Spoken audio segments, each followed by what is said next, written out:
2주 내 선고라는 기존의 전례를 깨고 최장수기를 이어오고 있는 윤 대통령 탄핵 심판 선고가 이번 주에 나올지 관심이 모아지고 있습니다. 네, 헌재에 나가 있는 취재 기자 연결해 보겠습니다. 이채영 기자, 결론이 이번 주에는 날 거다 이런 전망이 나오는데 아직까진 추측인 상황인 거죠?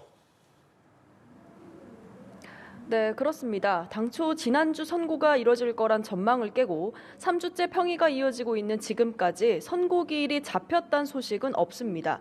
헌재도 평의 내용이나 선고일과 관련해선 어떤 질의도 받지 않으며 말을 아끼고 있는 상황이라 현재로선 모두 다 추측에 불과한데요. 평의의 최종 절차인 평결 단계에 도달했는지 여부도 확인을 해주지 않고 있습니다. 결국 선고 기일이 언제쯤 확정될지는 아직은 좀 더 지켜봐야 할 것 같습니다. 일단 이번 주 선고 기일이 잡힌다면 이번 주 후반, 역대 대통령 탄핵 사건처럼 특히 금요일을 예상하는 시각이 많은데 그럼 적어도 수요일까지는 양측에 공지를 한 뒤 기자들에게 알릴 걸로 보이고요. 주말 동안 각자 사건을 검토한 헌법재판관들은 오늘 다시 평의를 이어갈 방침인 걸로 전해졌습니다. 재판관들은 최종 결론을 위한 충분한 시간을 확보하며 막바지 수기 절차에 집중하는 모습인데요.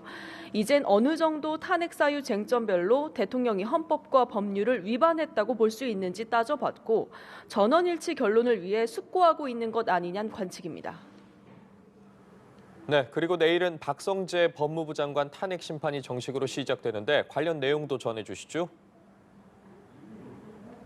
네, 그렇습니다. 지난달 24일 한 차례 변론 준비 기일을 연 헌재는 내일 오후 2시 박 장관 탄핵 심판 첫 변론을 엽니다.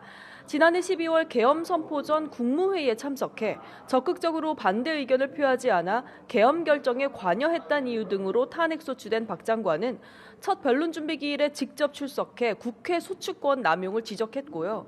헌재가 국회 측 내란 사건 기록 송부 촉탁 신청을 받아들인 것에 대해 납득하지 못하겠다며 반발하기도 했습니다. 반면 변론이 끝났지만 윤 대통령과 유일하게 선고만 남은 한덕수 총리 탄핵 사건도 아직까지 선고 기일이 안 잡혔는데요. 박 장관과 한 총리의 공통된 탄핵 소추 사유 중 하나인 계엄 관여 행위의 위법성을 파악하려면 계엄 자체의 위헌성 여부를 따져야 해서 윤 대통령과 한 총리 사건을 함께 결론 낼 거란 관측, 또 한 총리 선고를 먼저 할 수 있다는 관측 등 여러 관측이 나오고 있는 상황입니다. 지금까지 헌법재판소에서 전해드렸습니다.